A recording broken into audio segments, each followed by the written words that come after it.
Fingerprints in Florida and across the country for those responsible for this week's tragic events. We are reminded that our country has dealt with terrorism in the past. And perhaps lessons from America's history will be a guide for what we may face in the future. Fox's William Jeunesse has the story.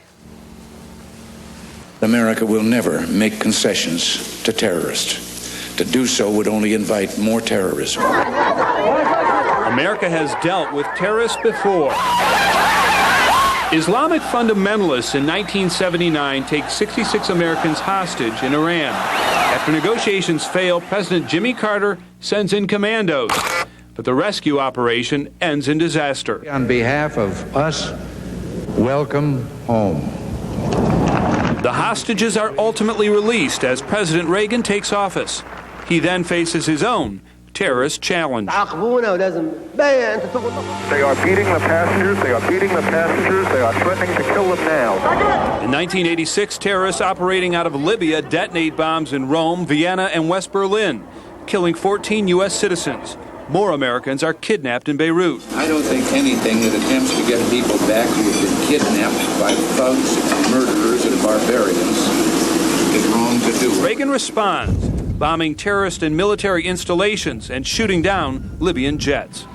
President Bush faced Saddam Hussein. While the Gulf War began with Iraq's invasion of Kuwait, Hussein harbored terrorists as well, including those responsible for bombing Pan Am Flight 103. Our cruise missiles. President Clinton took a measured response to terrorism, sending a single cruise missile to Baghdad in 1993 after confirming Saddam's failed attempt to assassinate ex-President Bush. American embassies in Africa. And 5 years later, terrorists attacked U.S. embassies in Kenya and Tanzania. The ringleader, Osama bin Laden.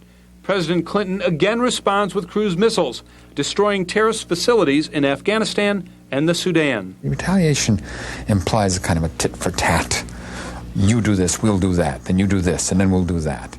That doesn't get you anywhere. That's engaging in a relationship. I want to end a relationship here. America's relationship with bin Laden includes the first Trade Center bombing in '93, his attack on the USS Cole, and this year's massacre in Lower Manhattan. The previous responses, the modes of response, are no longer appropriate. And it's not simply a matter of doing something, or even doing something more, but rather calls for a fundamental change in mindset.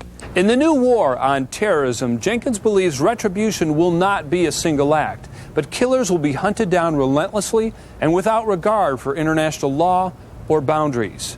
And American forces and assassins, he believes, will have standing orders to kill terrorists and those who harbor them whenever and wherever they are found. In Los Angeles, William Jeunesse, Fox News.